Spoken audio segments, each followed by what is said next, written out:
Banned and controversial foods. Let's hear it out.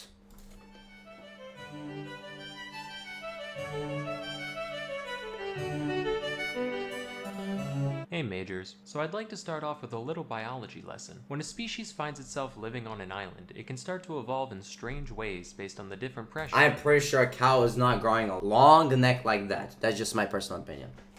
Applied by the new environment. This is called island syndrome, and while it can manifest in a lot of ways, the biggest driving force is often a lack of predators. For example, the dodo lost its ability to fly since there was nothing to flee from. The Saint kilda field mouse got twice as big since it no longer had to hide. And with no one around to bully them, the Sardinians started putting maggots in their cheese.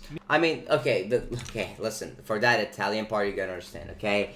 It was done with the intention to, like, spice up their cheese. And this is, I'm not even making this up. From what I remember what they told me as a kid, it's done to like increase the, how do I call it? The overall taste of the cheese. And let's keep going. Meet kazumarzu, literal translation, rotten cheese. It's made by taking a perfectly good wheel of pecorino and letting a special type of fly a fly?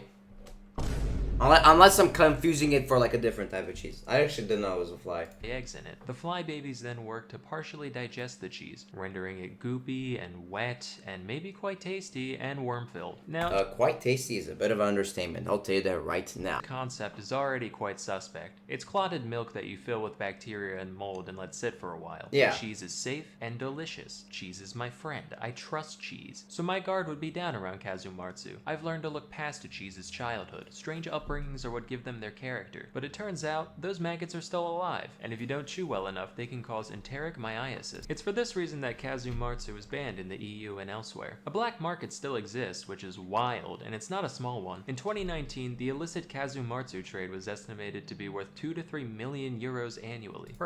2.3 million euros. Listen.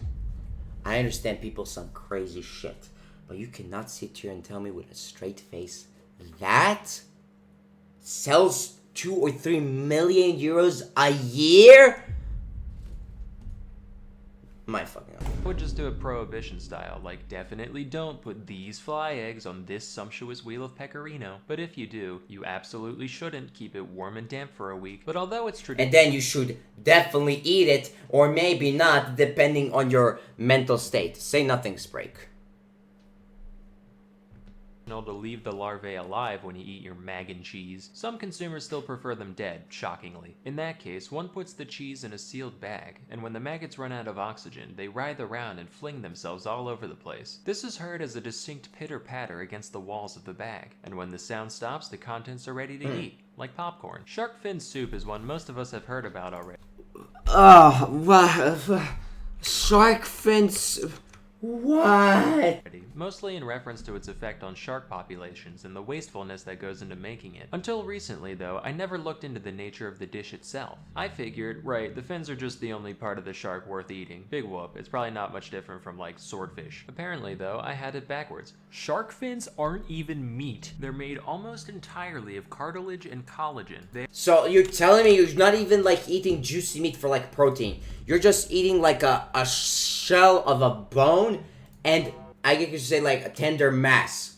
What? They are the last part we should be eating. That's why it's only made into soup, because without being soaked in broth, it has zero flavor or nutritional value on its own. Obviously, like it. Okay, like this graphic, it sounds crazy, but like, brother, why? The only redeeming quality is their unique mouthfeel due to how stringily the collagen grows. Oh, because of the stringly feel, ladies and gentlemen. Oh, that is the only, like, worth applicable quality that it has as a food.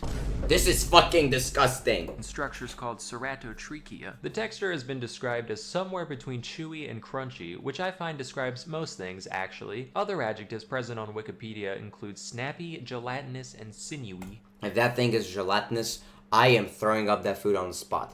Like, you know how you would take probably a bunch of that food, you would just shove it out of your mouth and just like throw it at a wall. Substance remains a mystery to me, and the unintended side effect of all this research is that I now really want to try it. Like, it's a big trade. I've got to be the one that's wrong. Mind you, there's a whole market for like shark fins. Nah, ain't that concerning. There's imitation shark fin soup available, but I've already decided that it's not nearly as good. So I've come up with a compromise to this controversy. Everyone on Earth gets just one bite. Say there's 10 bites to a fin, 4 fins to a shark, 200 million sharks die, sure, a necessary casualty, but then we can end the practice forever. All done. You can finally rest, Mr. Ming. Come here. Okay. Now that is uncalled for. That is actually uncalled for. No. That is actually uncalled for. Baby. Aww. Aki. What? Aki. Where? Aki. The aki is a fruit originally from West Africa, which is most commonly associated with Jamaican cuisine, where it appears in such dishes as aki and saltfish. Yo, I'm not gonna lie, all these, like, foods that I'm just learning off of right now, and, like, taking their name in, I'm pretty sure, like, either of them are, like, I don't know how to describe it. I'm just thinking of them like fictional world-building food. Not gonna lie, unironically. These alien kidneys here are called the arils, and they're the only part of the fruit that's actually eaten. Their flavor is on the savory side, being described as kind of nutty or bean-like. Nutty? Nutty? That's an interesting way to describe a certain, you know... What makes the aki controversial, though, is the effects it can cause when prepared improperly. If the arils are allowed to completely ripen, they're harmless. But if you eat them too early, or don't thoroughly clean off all the non-aril stuff, they can cause Jamaican vomiting sickness. This disease doesn't sound real. It sounds like it belongs next to Eastern sweats and Tangerian bone grindings. But that's actually an official term, and as for symptoms, it does what it says on the tin. Plus maybe... Like, and death may ensue. Listen... Why are we as humans allowing people to eat this? Like, surely you would learn from 1 or 2 casualties from the people that decided to eat this. Surely you would learn from that. Please, you probably would. Death. While aki-based products aren't outright illegal in the United States, they are very tightly regulated, and the they are regulated. Fruit itself cannot be imported. So if you're American and want to try it, your options are fully cooked canned aki or going to Florida where a few people grow it domestically. Next we have... Or you could go to Africa and get it yourself, authentically. Let's go. Bird's nest soup. For years I just assumed the name was a playful metaphor like ants on a log or shit on a shingle. I mean, that's one way... hey, that's one way to describe it, not gonna lie.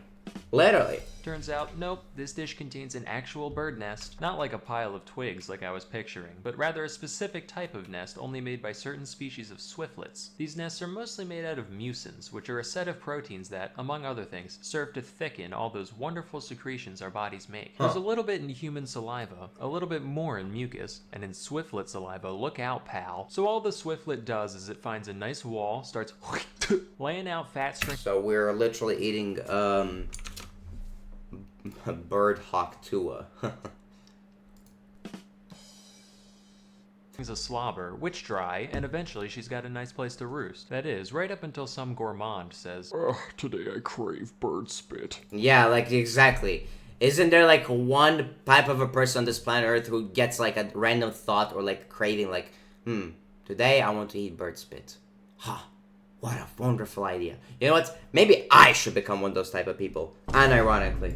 You can keep the eggs, though. And they then reconstitute it back into its original... Unfortunately, these nests can't enter the US, since, believe it or not, eating bird saliva is a great way to catch bird flu. And now the time has come.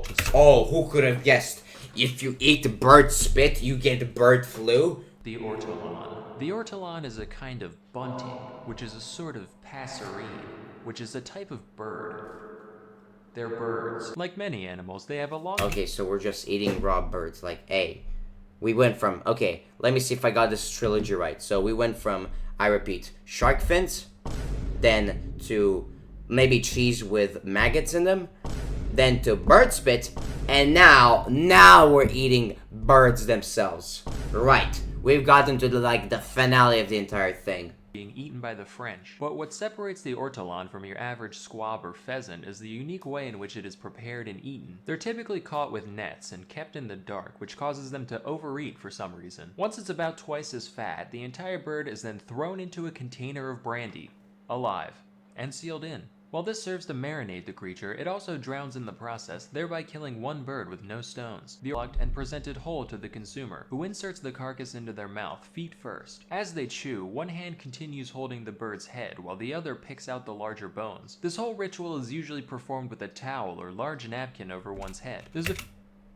few explanations for the purpose of the towel. Some say it's just there to keep the aromas in, while others say it's there to, quote, shield from God's eyes the shame of such a death. Yes, exactly. Shame of the thing that you willingly decided to do. Please, sod off for the time being. Graceful act. Yeah, this one I'm okay with not trying, actually. Notable fans of this dish include, not joking, Bill Cosby and the guy who invented the lobotomy. I mean, the jokes just write themselves. Be part of that social club. Our mission is to eat birds whole and then make people not remember things. Killing ortolans was banned across the EU in 2007. Not Yeah, obviously. for any ethical reason, but because French people did this so much that the entire ortolan population was threatened. Thankfully, as of 2018, their conservation status is under least concern. Back to it soon. Anyway, that's all I have for today. Till next time. Yo, unironically, if stuff like this unfortunately keeps going, or like they think of a new animal to like do these atrocities to, in my honest opinion, they'll be cooked. Alright, end scene.